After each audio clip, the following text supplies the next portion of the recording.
Of Jubilees that is it the Book of Jubilees that talks about the fact that Adam and Eve, though they were kicked out on the first day, really the first day was actually the seventh year?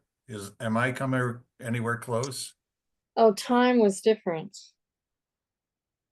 The concept of time was not the same as the way we think of time now by the clock. All very lofty questions, very lofty subjects. I'll tell you that the Talmud does address the question of Cain and Abel and when they were born. So that's actually explicit in the Talmud. You don't have to go to any of the more esoteric sources. And it says very explicitly that they were born before they left the garden, meaning on the same day that Adam and Eve were created. That's the same day that they became parents. That's a real, That's it's a real that's shotgun wedding.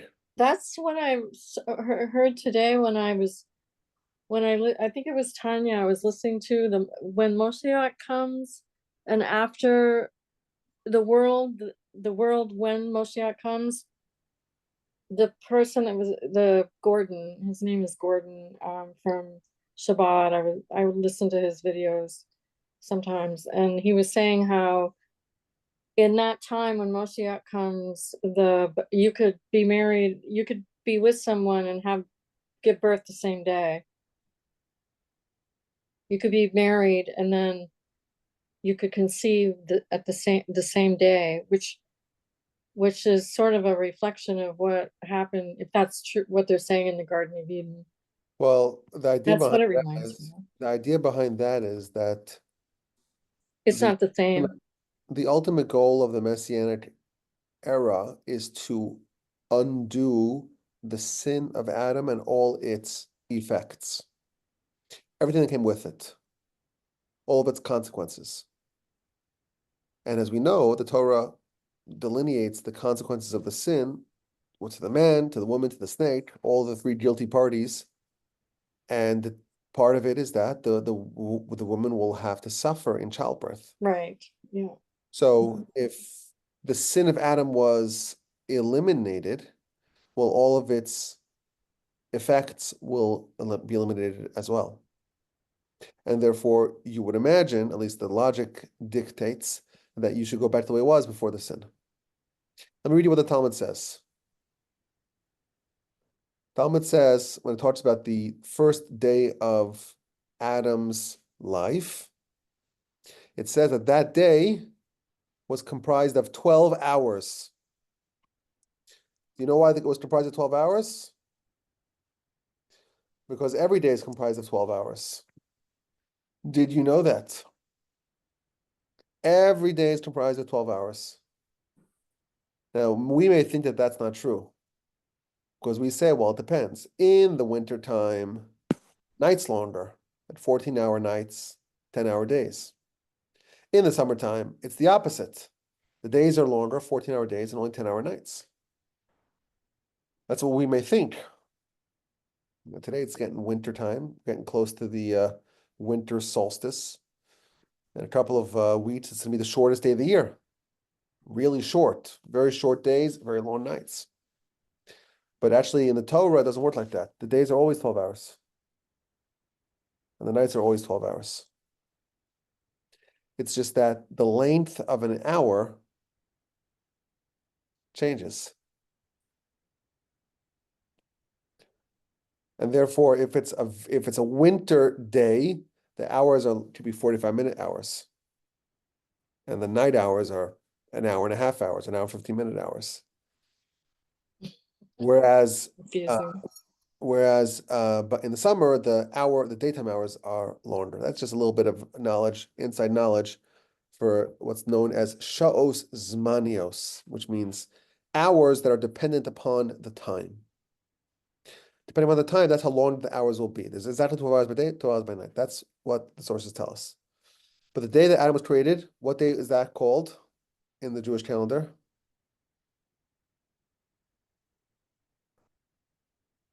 Hmm. I see Pat's mouthing it. but I don't hear what you're saying. Rosh Hashanah. That's correct. Bravo. Bravo. The day of Adam's creation was Rosh Hashanah, was the 6th day of creation. Oh. Okay. And that day had 12 hours. What happened in those 12 hours? So the Talmud says, I will tell you everything that happened in those 12 hours. The first hour, the dust from which Adam's body was to be created was gathered. Adam's dust was gathered from many different places. Do you know why? Why was Adam's body, the dust for Adam's body, why was it gathered from many different places? Because Talmud man would end up living everywhere in the world, so he's a little bit of everything. Well, so it's almost what the Talmud says. Talmud says because wherever man dies, the body will only absorb that, the dust of that place will only absorb the similar dust. And therefore, in order to make sure that the body could be buried anywhere, dust is gathered from all over the world to make the body of Adam. Now, what it is interesting, this is an observation that I had some time ago that I've never said on any podcast. Well, frankly, I don't know if I've ever said it. There is one place that there was no dust that was used to construct the body of Adam from. And that place is actually the garden. Because if you look at the verse, when the verse talks about the expelling of Adam, it says that he was expelled to the land that he was created from. Thus, what it tells us is that when he was in the garden, it was not the land he was created from, only outside the garden. And the reason for that is because so long as Adam was inside the garden, he was not destined to die. And therefore, there's no need to bury him if he doesn't die. He can only die if he's out of the garden. And therefore, there's never a circumstance in which he's buried inside the garden. Anyhow, so hour number 1, the dust was gathered. Hour number 2, the Talmud tells us, the dust was made into a lump, meaning Hashem made it into like a body shape. So it was like, but all the dust is bunched together in the shape of a body, the rough shape of a body. And then in the 3rd hour, all the limbs were perfected. It means that the shape of the body now, it's like perfected. What's the arm? What's the shoulder? What's the elbow? What's the finger? What are the toes? And so on. 3 hours of 12. The 4th hour, a soul was thrown into him. God breathed into his nostril the soul of life. Whatever that means, he got a soul. Now there's animation to this body. In the 5th hour, he stood on his feet. In the 6th hour, he assigned names to every animal. We know that the Torah tells us that Adam gave names to every animal. And the name that he gave to every animal is its appropriate name. And every animal that Adam engaged with and assigned a name to it, he was assessing, is this animal my type, my ilk? Is this animal for me? And he did not find any Ezer Kenegdo. He did not find an appropriate spouse. So he's been 6 hours with no spouse.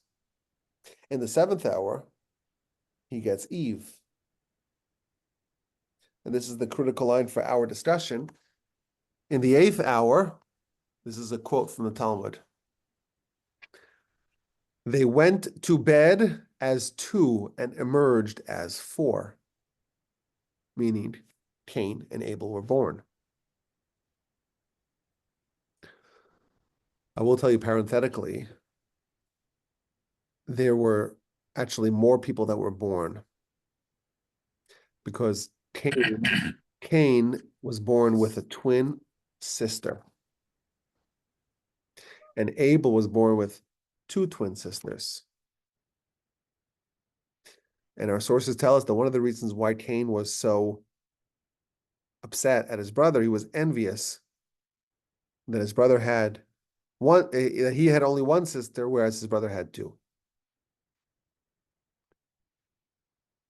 Now, it may sound a little bit weird to us, but this was their spouse. It was more than just a sister, it was a spouse. That's the way it is when there's not really a lot of families to intermarry with. And I'll tell you as well that one of the reasons why Cain killed Abel, yes, it was about his envy that God accepted Abel's gift and not his. But there's a second reason. And the second reason is because he was envious that Abel had a second wife that was assigned to him. He had only one. Yeah, one wife. Two is better, right? So he was envious and he wanted to kind of seize that wife. That's why it's like that's one of the reasons why our sages tell us why he killed him. Now, in addition, we're told, this is where it gets a little bit interesting, that both Cain and Abel came back as reincarnations. Cain came back as Jethro. Abel came back as Moshe. And Jethro gave a wife to Moshe. And that is emblematic or symbolic of the rectification of Cain / Jethro. That initially, the first go around, he was envious of his wife and wanted to take it away from him. And the second go around, he gave him a wife and thereby rectified what he had wronged in round number 1.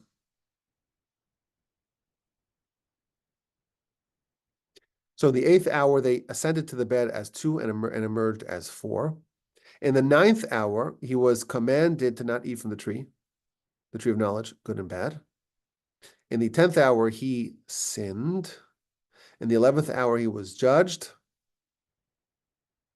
And in the 12th hour, he was punished. He was punished. So right before the day ended on Friday, he was punished. So anyhow, this answers your question or your observation, Sandy, that Cain and Abel were born before the banishment from the garden. Now I'll tell you something very interesting. Cain had a son, and he named his son Chanoch. Now, what does Chanoch mean?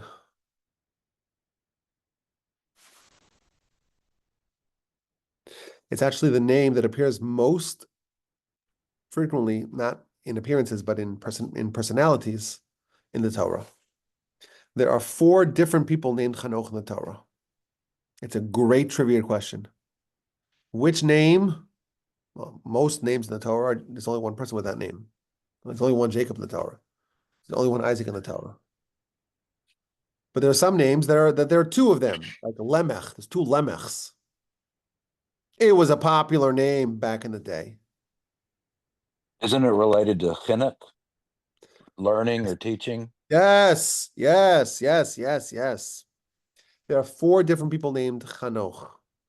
One of them a son of Cain, one of them a descendant of Shes, of Seth, one of them a grandson of Abraham via Keturah, and the fourth of them is the oldest son of Reuben.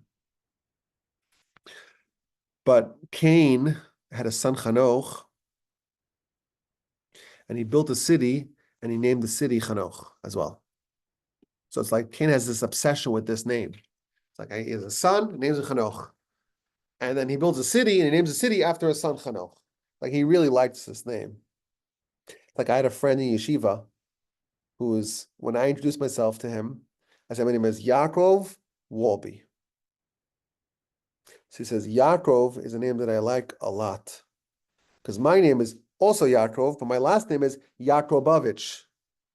Like Jacob Jacobowitz. It's like I like the name so much, I took it twice. That's the way Cain was with Chanoch. He loved that name. He named his son Chanoch, and he names a city. City's also going to be Chanoch, and I'll name it after my son Chanoch.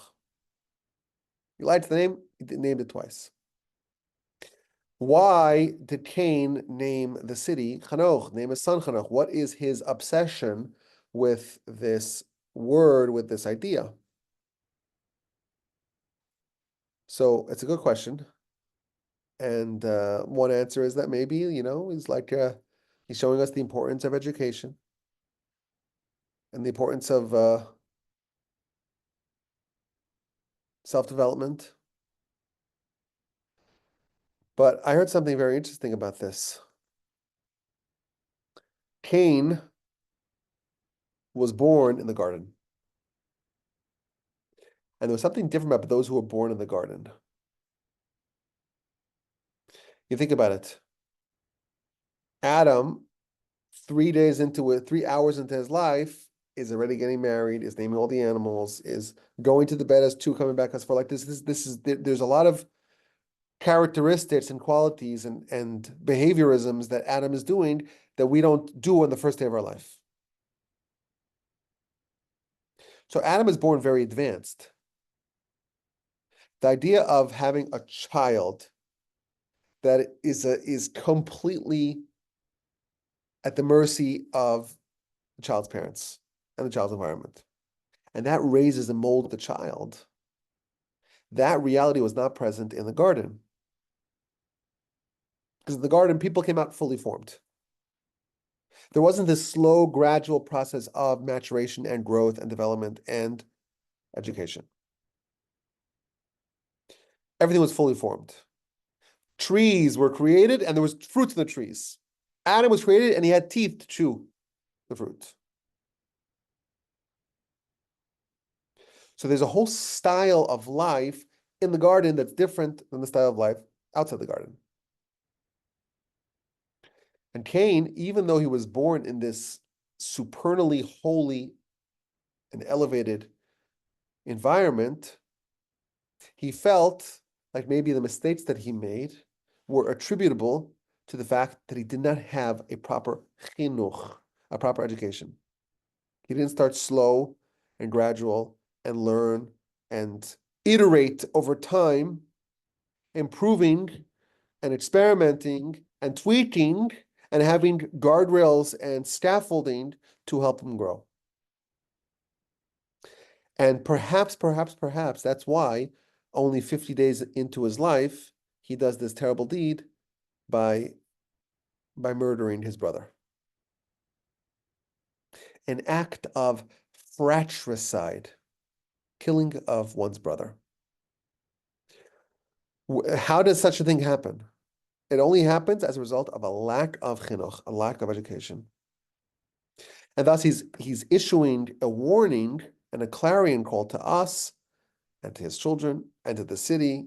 Like the message he's trying to share is that if you don't have education, if you're not properly reared and raised, then absolutely terrible things to happen. That's the idea that I heard about Chanoch.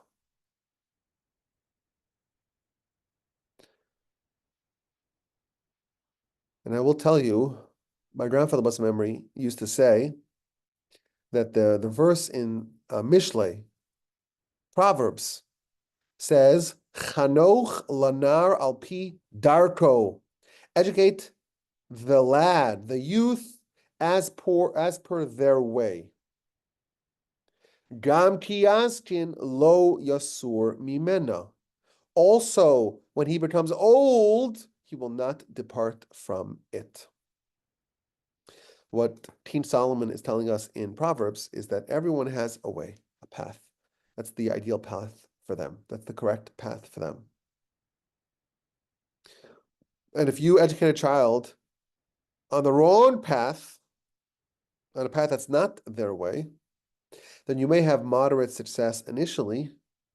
You may have some initial successes, initial victories, but it will be a Pyrrhic victory.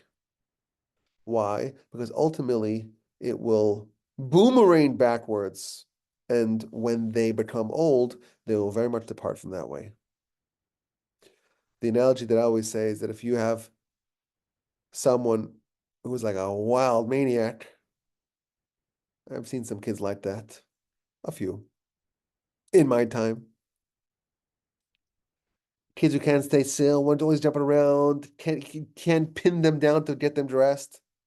You just can't, like running around, and they jump and they run and they're jumping, climbing, just, you can't expect such a kid to become a bookworm and to sit quietly and listen to everything you have to say. You know, over the festival of Sukkot, my sister came here. She was here in Houston with her husband and her 5 children. And my brother Tzali came with his wife and their 4 children. So there's a lot of kids all around. Thank you, Hashem. And one of the kids, you know, they were fighting, whatever. Fighting and screaming and kicking each other. That's what kids do, okay? We don't tranquilize them. We don't lock them up. So they fight. So one of the kids, so someone suggested maybe one of my nephews learns how to play chess. Learns how to play chess. So the boys 6, 7. Now chess is a complicated game. There are all sorts of different pieces, and each piece moves differently. And then some pieces move differently. Depends if it's the first move or the second move, the different move. And there's en passant, and then there's to promote a pawn into whatever piece you want. And there's castling. And then this one moves diagonally, this one moves straight, this one jumps. It's a hard game to learn. But I said, you know what? I'll teach him. So I brought out the chessboard, I rolled it out, and put all the pieces on it. And I said, okay, we'll go piece by piece. This is a pawn. You move it 1, you move it 2, only go straight. It only captures diagonally. So you want to capture it, you want to kill the piece. Get to capture. You guys use the words the kids understand. You want to kill your opponent's piece, you have to do it diagonally.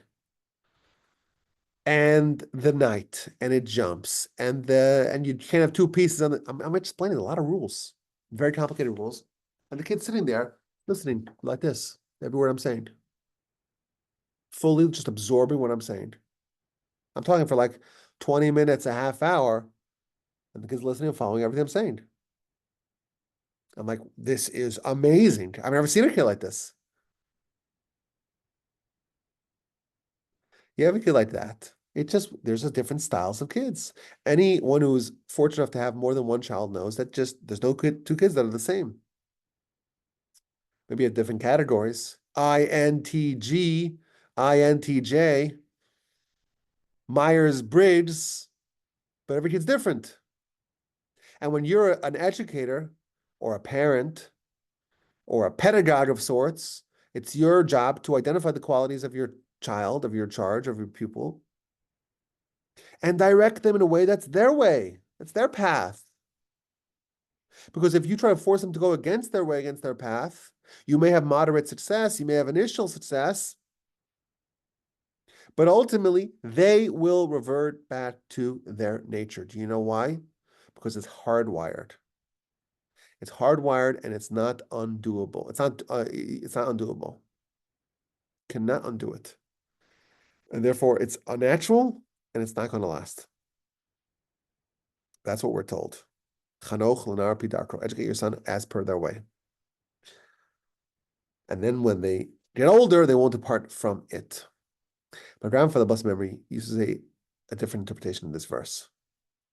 Educate the youth as per their way. Chanoch l'nar api darko. Gam kiyaskin, even when they become older, lo yasur mimeno. They will not depart from it. What is it in this verse? Educate the child as per the way. And then, even when they become older, they will not depart from it. What's it in this verse? So simply put, it means you put someone on a path, and there's different kinds of paths. And every child has a path that's appropriate for them. And you put them on the right path, they'll succeed. And they'll continue that path even when they're older. You put them on the wrong path, they'll eventually leave that path and find a path that's more fitting for them, but then you'll have no say in how they actually embark upon that path. And who knows what could happen if they're not educated. Maybe the story of Cain is a warning. That's a simple interpretation of the word it in that sentence. They will not depart from it. My grandfather, I remember, used to favor a different interpretation. He would say, Gam ki yastin lo yasur mimena, even when they become older, they will not depart from it. It means the education. There's a process of educating, which means you're examining behavior and you see what's right and what's wrong and what needs to improve and what needs to polish and what needs to be honed and what qualities need to be developed and burnished, what qualities need to be quieted, suppressed, and fixed, or even eliminated or sidestepped. That's a process of education. Kid does something wrong. Kid puts their feet on the table. If you're an educator, you say, no, I'm sorry, we don't put our feet on the table. So you teach them manners, teach them how to behave, how to be a mensch, what to say, what not to say, how to speak, how to interact, what to do, what's appropriate, what's inappropriate. That's a process of education. When does that end? So you'll say, well, I do my preschool, K through 12, college, undergrad, graduate school, medical school, residency, fellowship. I'm done. There comes a point in time where you're done. You finish your education. And that's what the verse is cautioning us against. Educate the child in a way that they actually appreciate education and they understand the importance of self-development and they understand the importance of learning and improving. And then once they grow older, they will not depart from that way of life, of always trying to improve yourself, of always trying to refine yourself, of not saying, I've reached the point where I've plateaued, this is who I am, here's my diploma, I'm done.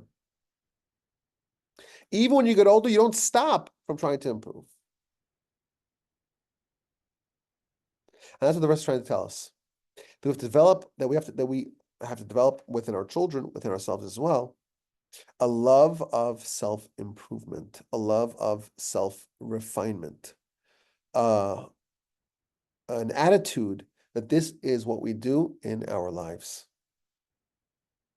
And what's remarkable is that if you ever have the great privilege of meeting a great Torah personality, you will see that the one quality that they all share is that as they get older, they become more and more and more refined.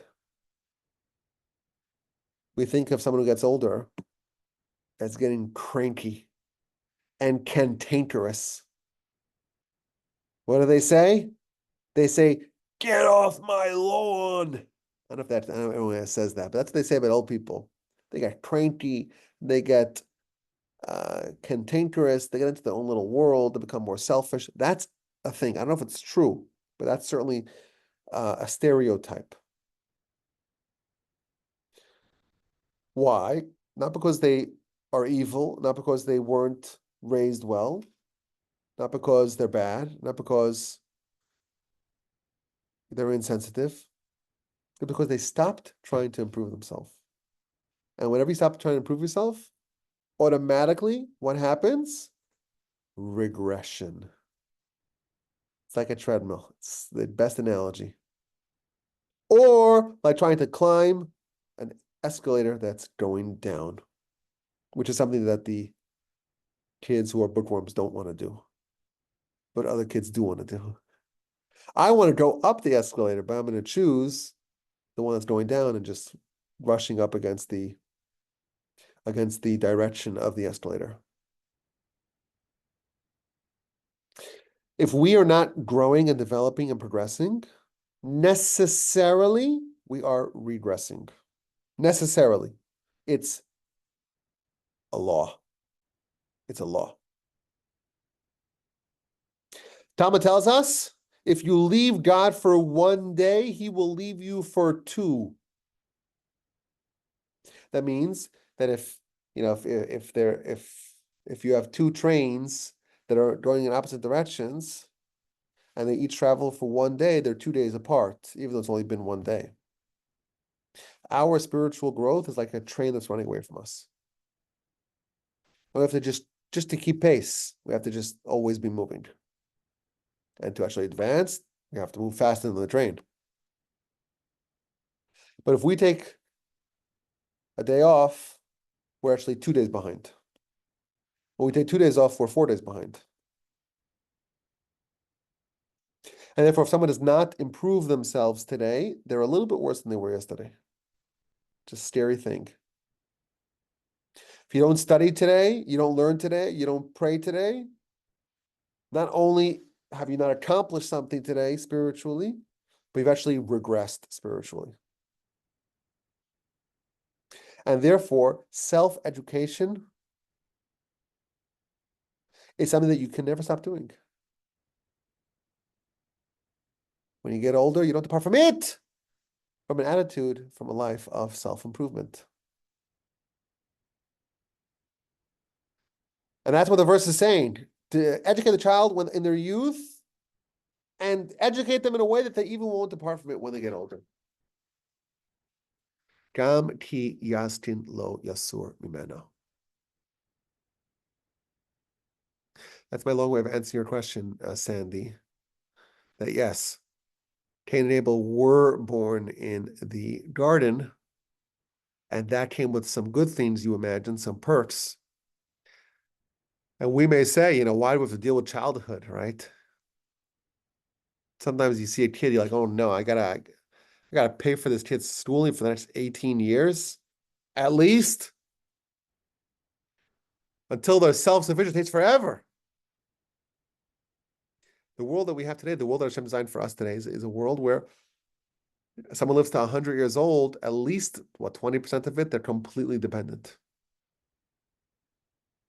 Someone lives till they're 80, which is above, I think, the standard life expectancy in this country. It's around there. 25% of their life, they're completely dependent.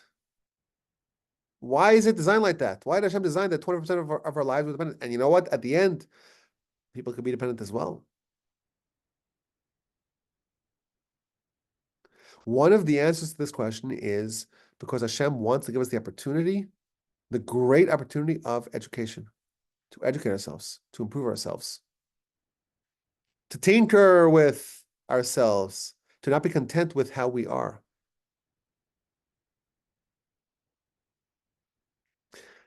I wonder, and this is the parsha we read about the birth of Ishmael. How was Ishmael educated?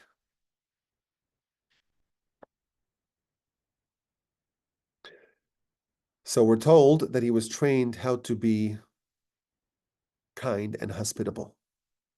Why? Because when Abraham was sick and he was waiting outside his house and he meets the 3 travelers who turned out to be angels, he makes them a very lavish meal and he gives to the youth, he gives them to the youth to process the meat. He wants to make a big festive banquet for his guests. He runs to the animals, to the livestock, and takes a cow and gives it to the youth. Who's the youth? So Rashi says that's Ishmael. Why? Because Abraham's trying to train him to be kind, to be hospitable. Now Ishmael has many, many, many descendants that are alive today. And they are the Arabs. And say what you want about the Arabs, the one thing that Arabs are all, basically, the whole Arab culture is exceptional at is hospitality. Very, very hospitable. Strangers to guests who come to their house, to their tent, or wherever it is, they always want to be giving generously. It's like an attribute that's found across the board with the Arabs. Where does that come from? It comes from Abraham training Ishmael to be hospitable. He trained him in such a way that it became so ingrained in his bones that it just became part of his DNA that he transmitted to his descendants. Hospitality. But the problem is that Ishmael had to leave. He left the home of Abraham. He was actually banished from the home of Abraham when he was still a youth. And where did he go? He went to the desert. He went to the wilderness. And he became a trapper and a hunter and an archer.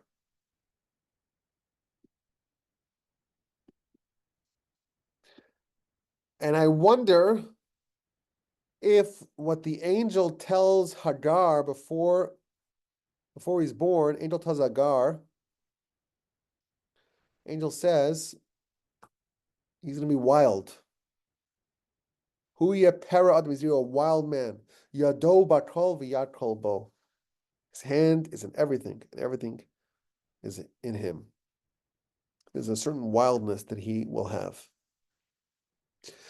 Perhaps the reason why he is destined for a life of wildness is because he didn't have a full education. He didn't live under the guidance, supervision, and tutelage of Abraham for long enough. And thus he became wild.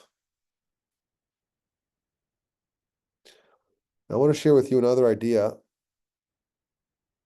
that relates to the birth of Ishmael.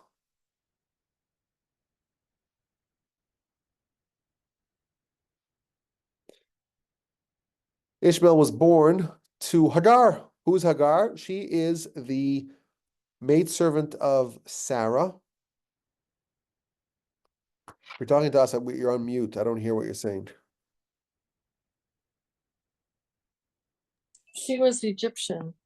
Egyptian, right. She was the Egyptian. Rashi tells us that she was actually an Egyptian princess. She was an Egyptian princess, and her father said, when Abraham came to Egypt, father was so impressed with Abraham, he said, it's better that my daughter be a princess in Egypt. Better my daughter be a maidservant of this family of Abraham and Sarah than to be a princess in Egypt.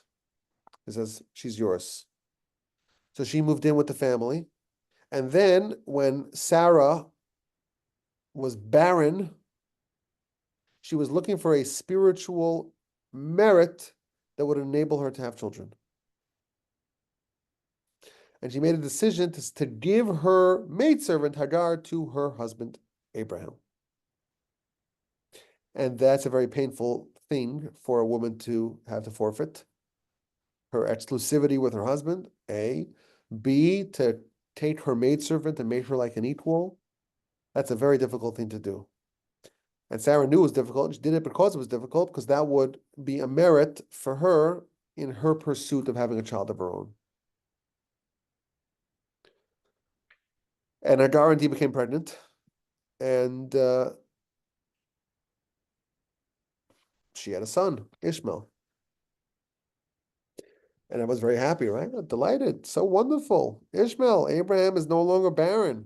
Abraham was 86 when Ishmael was born. And wow, amazing. He has a child. Fantastic. Terrific. Splendid. All is well, right?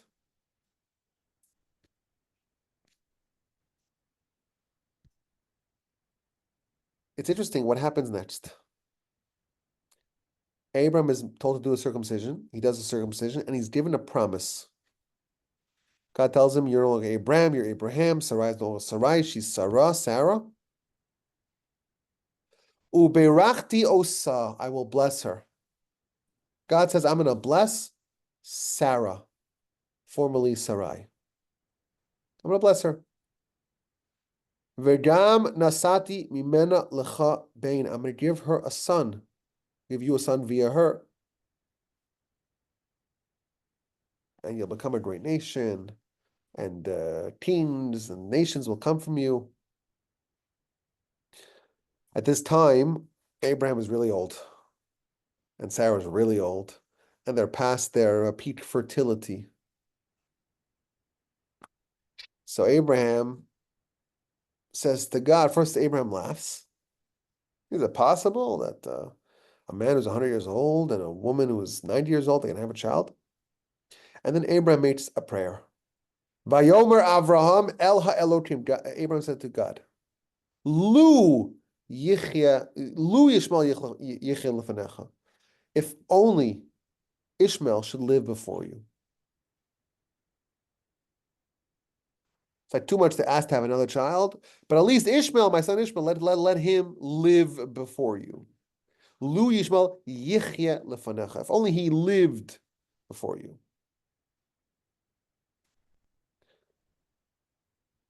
Now, what does that mean? What does it mean to live before God? What does it mean that Abraham is praying that Ishmael lives before God? What does that mean?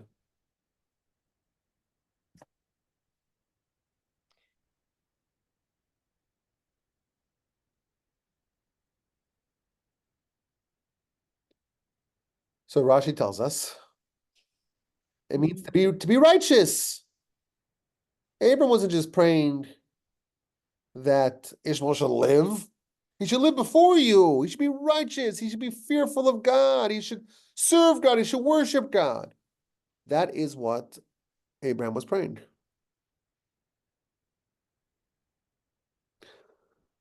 Now, was this prayer accepted or not?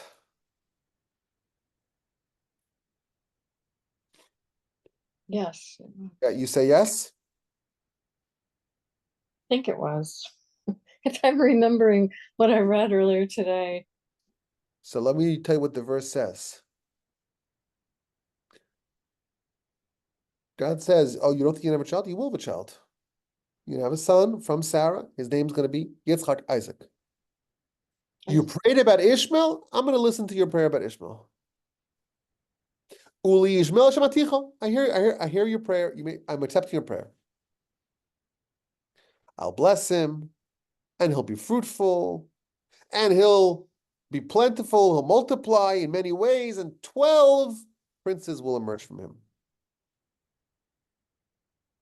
So did God accept Abraham's prayer regarding Ishmael or not? Mm, You hear the question? Yeah. Rashi is saying, Abraham is praying, Lu Yishmael Yechel Lefanech. If only Ishmael will live before you.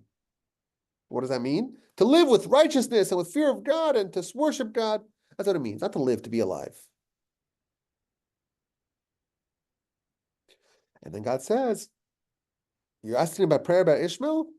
I accept your request. I'm going to make him proliferate and procreate with big numbers, and we'll have 12 princes. That's not what Abraham prayed for. Right. Yeah. Abraham prayed that he should be righteous. Abraham prayed that he should be righteous. So how does Rashi say that the prayer is that he's righteous when God says, I answer your prayer, and God doesn't mention anything about being righteous? He answers that I'll be numerous and I'll be populous. Doesn't mention anything about righteousness. I'll have lots of princes that will emerge from him. Be a great nation. Where's the righteousness that Abraham was praying for? This is a serious question on Rashi's interpretation. And this question is asked by the Ramban, the great commentator on the Torah and on Rashi. If you were to ask me who are the top two commentators on the Torah, Rashi's number one, Ramban's number two. That's the consensus. And the Ramban says, how can Rashi say that Abraham's prayer was that Ishmael live before you in righteousness when 2 verses later God says, I'm accepting your prayer. Shmaticha, I hear what you're saying. I'll bless him. He'll multiply, have lots of children, very populous, huge numbers. That's not what Abraham prayed for. Therefore, the Ramban has a different interpretation. He says, no, no, no. Abraham's prayer didn't only he lived. He just have life. Simple. Life the way we think of. That's what Abraham prayed for. That's what God responded to. Abraham, I'll accept it. That's what the Ramban says. Now, if you read this, there's a question. How does Rashi answer the Ramban's question? Rashi knew the verse 2 verses later. I know that for sure. There's no way that Rashi forgot a verse in the Torah. Certainly not when he's writing a commentary on the verse 2 verses earlier. If the verse 2 verses later, chapter 17, verse 20, says that God tells Abraham, I accept your prayer, he's going to have a long life and he'll have lots of kids and lots of population. How can that be the answer to Abraham's prayer of righteousness for Ishmael? It's not. That's a major question. And you know what the answer is? The answer is God listened to Abraham's prayer. And God said, I'm going to listen to your prayer. And I'm going to give you something to pray for. You're praying that Ishmael become righteous. I'm going to listen to your prayer. And I'm going to grant you something. Not that, something else. There's an amazing lesson here about prayer. Prayer doesn't always work. It doesn't. Abraham prayed for X, and he was denied. But God said, I'm going to listen to your prayer. I'm going to give you something completely different. But your prayer worked, not for what you asked for something else. This is what the verse is telling us, according to Rashi. You see a new approach into how to understand when prayers are rejected. Sometimes, like in the case of Moshe prayed 515 times, and had he prayed one more time, he would have gotten what he wanted.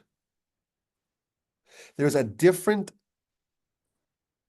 divine system that is indicated over here, and that is that sometimes you pray for X and you get Y. X, the answer is no. Something you didn't even pray for, God listens to the prayer, so to speak. God hears the prayer and accepts the prayer, and it's manifested in a way that's not related to what you had asked for.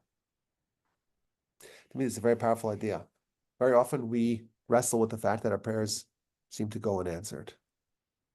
And people say, well, you prayed and you were answered, but the answer was no. I don't like that. I don't like that. I mean, the answer is no. The Almighty, who loves us, he's going to tell us no. We're praying before him. No, he doesn't say no. Either he says yes, or he says, you're moving me closer, so to speak. You got to pray a little more. You got to earn it a little more. And somebody says, yes, I accept the prayer. Yes, I'm going to grant you something as a result of the prayer, but something else. Something else. You pray for Ishmael to succeed in X, he'll succeed, not in X, but in Y. There's the redirecting of the power of the prayer to something else. To me, this is a very powerful and heartening insight. Because we pray, and sometimes we get what we want, sometimes we don't get what we want. And what do we do then? It's a mistake to think that God does not hear our prayers. No, the verse says not like that. God hears all prayers. Even the prayers of the wicked, God hears. Karov Hashem lechol korav. God is close to all those who call out to him. Everyone, doesn't make exceptions. Everyone who prays, God hears. And God installed a system in which he responds to our prayer, and he is moved, so to speak, meaning he acts upon it. Policy changes happen as well with prayer. And here we see a new format in which the prayer can be answered positively. I will hear what you say. Yishmael Shemativa. I hear, I'm accepting. I'm going to grant you something maybe adjacent to what you asked for. To me, this is a very powerful insight that I didn't share yet until this point. Very, very powerful. What do y'all think about this? I think that it was worth coming to the class for this idea. That's what I think. It was worth instituting the Thursday night once a month just to learn this. We have to all pray. Gotta pray. If we don't get answered, it's possible we're getting answered yes, and it's going to manifest itself in some other way. Could it be, Rabbi, that there's, I think it's a Hasidic story, but and I think it's about the High Holy Days, but an unlearned Jewish kid comes into the shul and all he knows is Aleph Bet, so he just says letters. And somebody, I think the story goes that somebody says that God will put the letters together. I wonder if it's a related concept that we might pray, but God reassembles God knows what we need or what we really need or want, and reassembles it in a way that fulfills what he has in plan. That's a very interesting idea. That there is a form of kind of divine editing of a prayer. Yes. Yes. Where the That's a Almighty good- will say, I'm gonna let me just fix some typos here, Autocorrect. I wonder, yeah. I wonder if that's maybe the mechanism of this. It doesn't say how this works. It just says that he prays for this and gets that. But maybe there's a mechanism by which by which God amends the prayer. Very interesting. Wow, very powerful. Could it be, Rabbi, that when God told Hagar what to name her son, to give him that name, if you spell out the name in Hebrew, you see the Shema in there, and El for God, and God will hear. He will hear. So he was maybe giving them a clue, or giving Abraham a clue. God will hear. Yeah, interesting. That's and it's the same word that it says over here in verse 20, Shmatich, I will hear you. Interesting. And we know that Wow. Ishmael, another prayer was heard from Ishmael, and that's in Nashri's Parsha when he was about to die. We had him on the ropes. We had him on the ropes. We had him on the ropes. So one last blow. The coup de grace. And Ishmael prayed. And we have to deal with that. What a different world it would have been.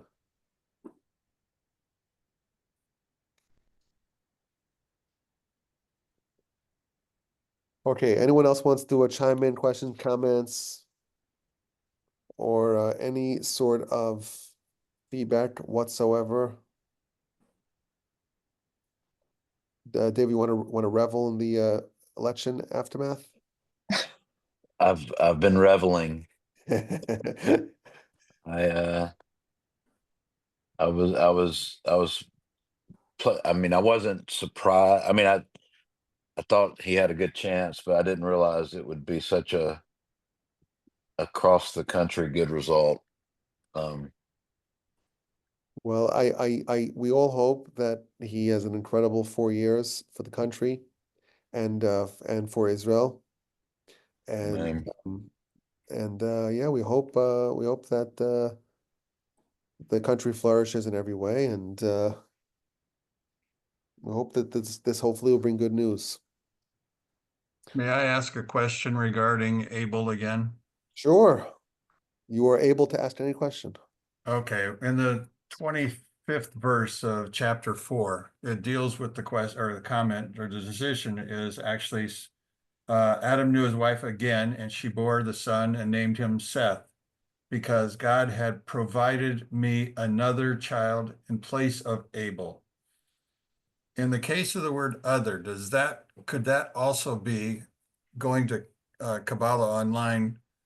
The understanding is that Abel's neshama and nefesh was handed over, given to Seth. In other words, Seth was the spitting image of Abel. Am I anywhere close to being right? Yeah, yeah. Well, I mentioned earlier that that Abel is reincarnated as Moshe. How do you spell the name Moshe in Hebrew? Yeah. Mem, Shin, Sheth, Shem.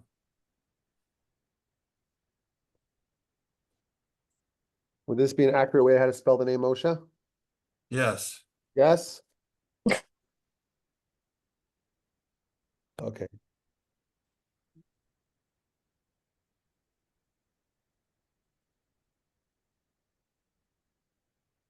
Now look vertically. Moshe stands for Moshe, Shase, which is Seth, and Hevel, Abel.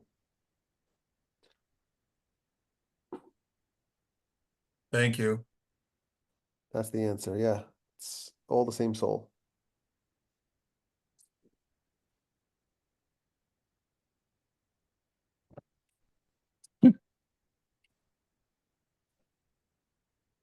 But it says, that's the sources say. I don't know anything about these things, but could read Hebrew. Shase is spelled like Seth, Shase, and Moshe, Shase, Hevel, which is Abel. So yeah, I get what that means, and it sounds like it's very esoteric, this subject, but that's what it says. Pretty cool. And then you're right, it does very much indicate that there is some sort of handshake here between Abel and Seth. So it's like explicit in the verse 4:25. Yeah, very interesting. One of the things that the texts they say was that Seth was born 130 years after, but they were saying that Abel was killed the same year Seth was born. So No, Cain was killed. Cain was killed, excuse me, you're right. Yeah. Right, because the reason why Adam reunited with his wife was because Lamech, who had accidentally killed Cain, his wives were causing him trouble. So they went to Adam to have him resolve their trouble. He's like, well, the wives were withholding marital relations with him because they're like, oh, you're a murderer.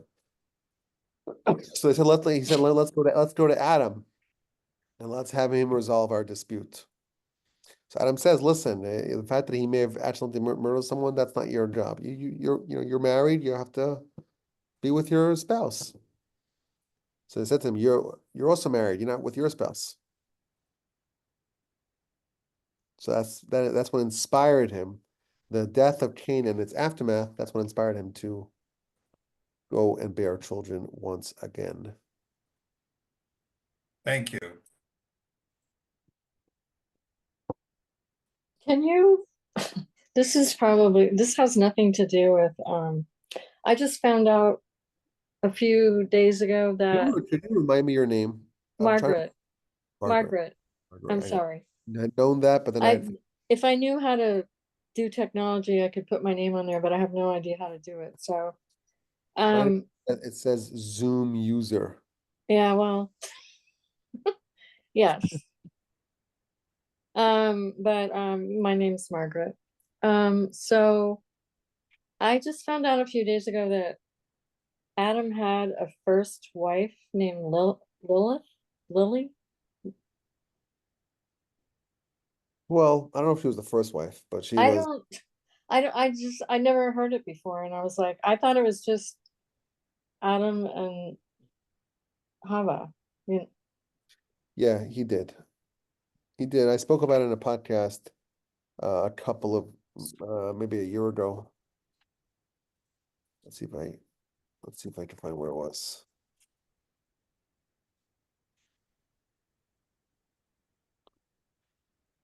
Yeah, it was last year, Parshas Vayechi.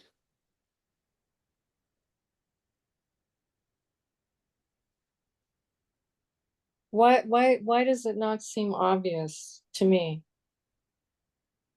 That what? that he had a first, is that in the Bible? That he had a first, a No, first, it's not brought down in the Torah as far as I know. so it comes It- from, It's hinted to very, very, very subtly. so it's You probably, read the Torah a million times, you won't pick up where it's hinted to. okay. It's hinted to very subtly, the most subtle way. So it's an interpretation of, No, it's not interpretation. It's clear, but it's very subtle. and it's in Hebrew, right? So it would, Yeah.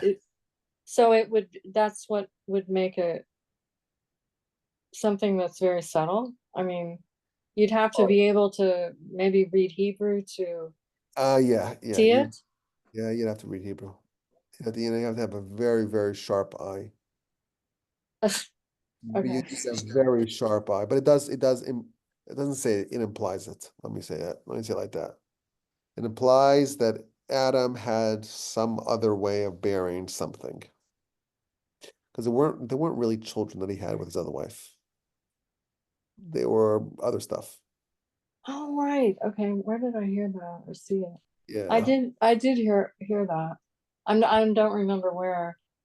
Maybe I read it. Yeah, it's brought down the Midrash, and there's some other sources about it as well. Okay. Right. So one opinion says that she was the first wife. Other opinions say maybe she wasn't really the first wife. She kind of showed up during those 130 years between, and they were hanging out in the river.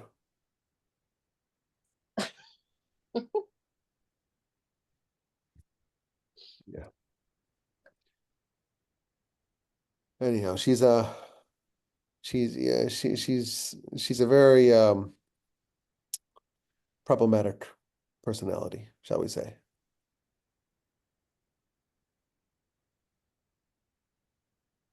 She doesn't portray the females that well, shall we say. She wouldn't be your representative. Okay. All right. Okay, well, this was a lot of fun. I'm glad we got together and we learned some stuff together. I enjoyed it immensely, as I always do. I feel like Thursdays, I sometimes I'm not as prepared, but sometimes it's better because we got to chat about different things and we got to go a little rogue.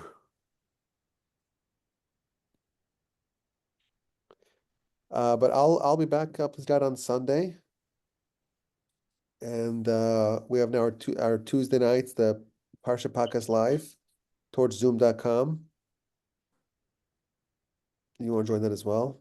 What is on Sunday? Sundays at 10 a.m. Central on this Zoom. 961-940-9880. Took me like 5 years to remember it. But now I know it by heart. I used to always have to look it up what the right Maybe I should. 1-940-9880. That's this Zoom. And then Okay. What's the Sunday- first? I got the last four numbers. 961 Uh-huh. 940-9880. There it is. Okay.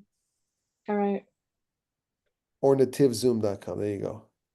And on Sunday, 10 a.m. Central. and you discuss on Sunday the Parsha or All sorts of fun things. It's whatever I decide to talk about. That's, I think, the official subject matter. okay. We like to have some suspense. Right.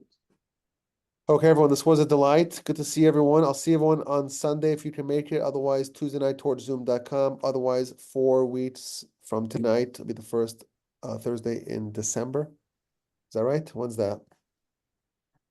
Oh, December 5th. What day of the week is that? That's a Thursday. It's Thursday. Okay. Oh, wow. It's Will the December. Arch Building be available for us the first Sunday in December to come?